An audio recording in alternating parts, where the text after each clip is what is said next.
పెట్టుబడుల అవగాహనపై రేవంత్ మరియు గిరిబాబు గారు కండక్ట్ చేసే వెబినార్ కోసం ఈ నెంబర్కి కాల్ చేయండి. నమస్తే, వెల్కమ్ టు సుమన్ టీవీ. నేను విష్ణు. ప్రస్తుతంతో పాటు NISM and CRISIL certified wealth manager Revanth Chalamala ఉన్నారు. వారితో మాట్లాడదాం. నమస్తే రేవంత్. నమస్తే అండి. రేవంత్, లాస్ట్ వీక్ మార్కెట్ గురించి మాట్లాడుకున్నప్పుడు, మార్కెట్ గురించి ఒక విశ్లేషణ చేసినప్పుడు, మార్కెట్ త్వరలో ఒక ఫాల్ చూడబోతోందని మీరు ఒక అభిప్రాయం చెప్పారు. ఇప్పుడు చూస్తే ఏమో మార్కెట్లు నిర్విరామంగా దిగ్విజయంగా ముందుకి సాగిపోతున్నాయి. అవును, సెన్సెక్స్లు నిఫ్టీలు ఆల్ టైమ్ హైకి వెళ్ళిపోయినాయి. అవును. మరి లాస్ట్ వీకేమో మార్కెట్లు కొంత డౌన్ ట్రెండ్లోకి వెళ్ళే అవకాశం ఉంది, ఒక క్రాష్ అయ్యే అవకాశం ఉందని చెప్పారు. ఇప్పుడేమో మార్కెట్లు ముందుకు వెళ్తున్నాయి. కాబట్టి ఏంటి మీ స్టాండ్ ఏమైనా ఇప్పుడు మార్చుకుంటారంటే, ఇప్పుడు మీరు ఏదన్నా ప్లేట్ ఫిరాయించి ఏమైనా చెప్తారా? ఎందుకంటే లాస్ట్ వీకేమో ఒక ఫాల్ చూస్తామని చెప్పారు, బట్ అలాంటి అవకాశం ఏమో ఎక్కడ కనిపించట్లేదు. కాబట్టి ఇప్పుడేం మాట్లాడతారు మీరు? ఓకే, సో బేసిక్గా నేను చేసిన ప్రతి వీడియో మీ సాక్షిగా, కెమెరామెన్ సాక్షిగా, కెమెరా సాక్షిగా, మన వ్యూవర్స్ సాక్షిగా, అవన్నీ మనకి యూట్యూబ్లో మీ ఛానల్లో ఇంకా అవైలబుల్గానే ఉన్నాయి. ఓకే, సో మార్కెట్స్కి సంబంధించి నేను డిసెంబర్ ఇయర్ ఎండింగ్ దగ్గర నుంచి ఒక వ్యూని చెప్పాను. మార్కెట్స్ స్ట్రెచ్ అయితే మాక్సిమం 10% స్ట్రెచ్ అవుతుంది. 10% రేంజ్ ఇంతకు ముందు నా లెవెల్ నుంచి 23,500 అనేది అప్పుడు చెప్పాం. 23,500 వరకు వెళ్తుంది. మాక్సిమం ఇంకొక ఏదైనా బఫర్ జోన్ ఉంటే ఇంకో 500 పాయింట్లు 24,000 వరకు. అది ఎలక్షన్స్ అయిపోయిన తర్వాత అది ఎలక్షన్ ర్యాలీతో కలుపుకొని 24,000 వరకు వెళ్ళడానికి అవకాశం ఉండొచ్చు. సో మనకి రిస్క్ రివార్డ్ రేషియో ఫేవర్ చేయదు.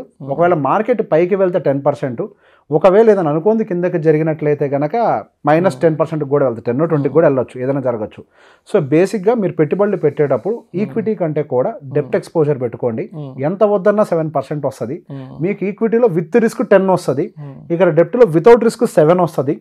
ఓకే, సో బేసిక్గా మీకు ఒకవేళ మార్కెట్ అక్కడ దాకా వెళ్ళినా ప్రాఫిట్ బుకింగ్ అయితే గురవుతుంది. ఎటు తిరిగి మీరు రిస్క్ లేకుండా 6-7% గ్యారంటీగా ఎర్న్ చేయడానికి డెప్ట్ ఇన్స్ట్రుమెంట్ మీకు ఛాన్స్ ఇస్తుందని చెప్పాను. రైట్, ఇప్పుడు మార్కెట్ ఎక్కడ ఉంది? నిఫ్టీ 23,500. నేను ఈ మాట ఎప్పుడు చెప్పాను? డిసెంబర్లో చెప్పా. ఎలక్షన్స్ అయిపోయిన తర్వాతకి మార్కెట్ 23,500, మాక్సిమం స్ట్రెచ్ అయితే 24,000. అక్కడి నుంచి కొంత ప్రాఫిట్ బుకింగ్ గురవడానికి అయితే ఖచ్చితంగా కారణాలు ఉంటాయి. సింపుల్ రీజన్, ఏం అవసరం లే. కొంటూ పోవాలన్నా మార్కెట్లో లిక్విడిటీ ఉండాలి. లిక్విడిటీ లేదు ఎక్కడి నుంచి కొంటారు సార్? షేర్లు అమ్మేవాడు ఉంటే కొనేవాడు ఉంటాడు, కొనేవాడు డిమాండ్ ఉంటే పెరుగుతూ పోతూ ఉంటుంది. ఇప్పుడు లిక్విడిటీ లేకపోతే బై డిఫాల్ట్గా మార్కెట్లో ఆల్రెడీ ప్రీవియస్లో ఎవరైతే కొన్న వాళ్ళు ఉంటారో వాళ్ళు ప్రాఫిట్ని బుక్ చేస్తూ ఉంటారు. దానికి తగ్గట్టుగానే మార్కెట్ కరెక్షన్ కిందకు వస్తుంది. అది బేసిక్ రూల్. అంతకుమించి దానికి ఇంకా పెద్ద అనాలిసిస్ కూడా అవసరం లేదు. తర్వాత మనం ఇంకా మొన్న రీసెంట్గా ఏం చెప్పుకున్నాం? సరే, ఎవరో యూఎస్లో చెప్పిన అనాలిసిస్ ప్రకారం 90% పడకపోవచ్చులే, కానీ కొంతవరకు అయితే కరెక్షన్కి ఛాన్స్ ఉంది. మార్కెట్ ఫాల్ అయిపోవటం, క్రాష్ అయిపోవటానికి, మార్కెట్ కరెక్షన్కి గురవడానికి కొంత డిఫరెన్స్ ఉంటుంది. మార్కెట్ కరెక్షన్కి గురవడానికి గల కారణాలు ఏంటి? డిసెంబర్ నుంచి ఇప్పటి వరకు ఒక మంచి ర్యాలీ. అసలుగా మనకి మిడ్ అండ్ స్మాల్ క్యాప్ చెప్పనవసరం. లాస్ట్ 1 yearలో 40, 50, 60% రిటర్న్ డెలివరీ చేసేసాయి.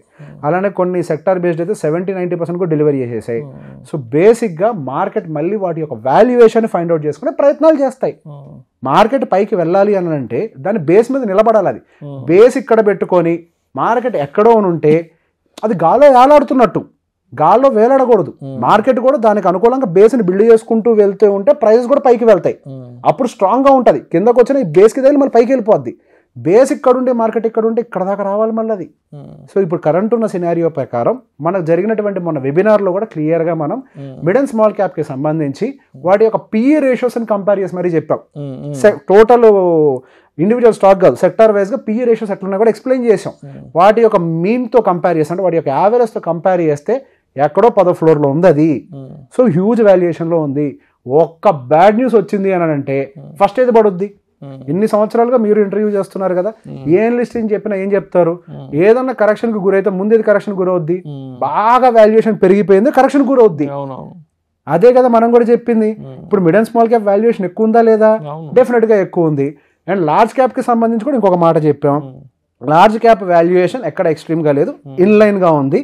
కానీ అందులో కూడా ప్రైవేట్ బ్యాంకింగ్ సెక్టార్కి మాత్రం చాలా పాజిటివ్గా ఉంటుంది, ఐటీ సెక్టర్ పాజిటివ్గా ఉంటుంది, కన్జంప్షన్ సెక్టర్ పాజిటివ్గా ఉంటుంది. ఇవి కూడా మనం ముందుగానే చెప్పింది.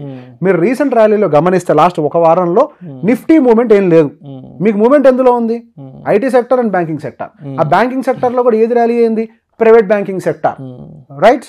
సో ఇన్వెస్ట్మెంట్ పాయింట్ ఆఫ్ వ్యూలో ఇప్పుడు నేను చెప్పిన అన్ని ఇన్లైన్ అయ్యాయా? అన్ని ఇన్లైన్ అవుతున్నాయి కదా. మార్కెట్ ఇక్కడ నుంచి పైకి వెళ్ళటానికి అన్ని సెక్టార్లు ప్రామిసింగ్గా సపోర్ట్ చేయడానికి అవకాశాలు లేవు. దానికి గల కారణాలు ఏంటి అని అంటే వాటి కొన్ని సెక్టార్స్ యొక్క వాల్యుయేషన్ పైకి వెళ్ళిపోవటము, అలానే గ్లోబల్ సెంటిమెంట్స్ ఇంకా పాజిటివ్గా ఇప్పటికీ కూడా టర్న్ అవ్వలేదు.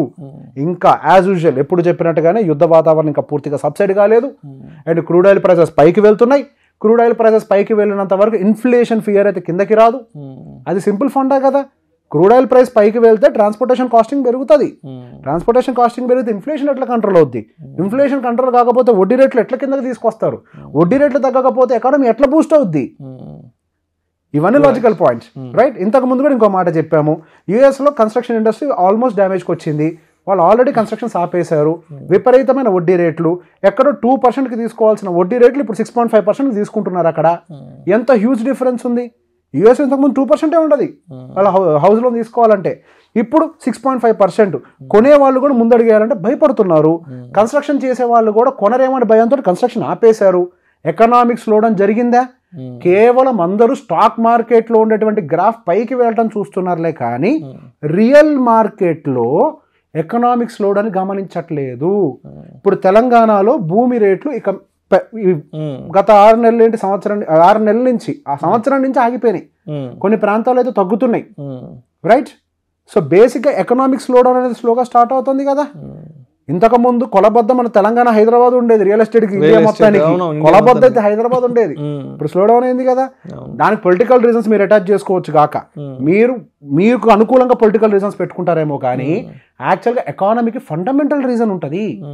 ఇప్పుడు మనకి స్టాక్ మార్కెట్కి పిఈ ఎట్లు ఉంటుందో రియల్ ఎస్టేట్ కూడా పిఈ ఉంటుంది. అది ఎప్పుడైనా నెక్స్ట్ వీడియో డీటెయిల్గా చేద్దాం, రియల్ ఎస్టేట్ పిఈని ఎట్లా చూడాలి అనేది. ఓకే, ఇవి కూడా ఓవర్గా వాల్యూడ్ అయిపోయినాయి. ఓవర్గా వాల్యూడ్ అయినప్పుడు వాటి బేస్ రన్ రావడానికి అన్ని ట్రై చేస్తాయి. అలానే ఇప్పుడు రియల్ ఎస్టేట్ డౌన్ అయింది కదా, అలానే స్టాక్ మార్కెట్ కూడా డౌన్ అవటం అని అంటే సార్ దాని మీనింగ్ అందరూ ఏమనుకుంటారంటే ఇట్లా కిందకి పడిపోవటం అంటారు. కాదు, కొంతకాలం పాటు ఎక్కడికి కదలకపోయినా డౌన్ అన్నట్టే మార్కెట్. కొన్ని సంవత్సరాల వరకు రిటర్న్ ఇవ్వకపోతే మార్కెట్ డౌన్ ఉన్నట్టే కదా. మీకు రిటర్న్ 0 లేదా జస్ట్ ఏదో +5 -5 ఎక్కడే తిరుగుతుంది. మీకు రిటర్న్స్ లేకపోయినా మార్కెట్ డౌన్ ఉన్నట్టే. మార్కెట్ పడిపోవటాన్ని ఫస్ట్ అర్థం చేసుకోండి. There are 2 ways of correction. Correction number 1 price correction, correction number 2 time correction. Okay, market అదే రేంజ్ లో కొంత టైం వరకు ఉండిపోవడానికి కూడా కరెక్షన్ కిందకే తీసుకుంటారు. మార్కెట్ ఏ విధంగానైనా కరెక్షన్ కి గురవ్వచ్చు. మీరు గమనిస్తే నిఫ్టీ ఎటు కదల్లే, కదిలిందల్లా కేవలం private sector banks, IT sector, ఈ 2 మాత్రమే కదిలాయి. అండ్ నెక్స్ట్ కొందరు కన్జ్యూమర్ సపోర్ట్ చేస్తాయి కానీ ఓవరాల్గా మార్కెట్ని పైకి తీసుకెళ్ళడానికి సపోర్ట్ చేయదు. అది ఓన్లీ సెక్టార్స్ని పైకి తీసుకెళ్తుంది. ఓవరాల్ మార్కెట్ పైకి వెళ్ళడానికి స్కోప్ లేదు. అండ్ పర్టికులర్గా మళ్ళీ చెప్తున్నా, మిడ్ అండ్ స్మాల్ క్యాప్ వాళ్ళు జాగ్రత్తగా ఉండాలి. లంసమ్ చేయకండి. ఎస్ఐపీలు చేసుకోండి, ఏం ప్రాబ్లం లేదు. లంసమ్ వాళ్ళు జాగ్రత్తగా ఉండాలి. Thank you so much Revanth. Thank you అండి. పొదుపు పెట్టుబడుల అవగాహనపై రేవంత్ మరియు గిరిబాబు గారు కండక్ట్ చేసే వెబినార్ కోసం ఈ నెంబర్ కి కాల్ చేయండి. సుమన్ టీవీలో మీ పర్సనల్ అండ్ బిజినెస్ ప్రమోషన్స్ కోసం కింది నెంబర్ కి కాంటాక్ట్ చేయండి.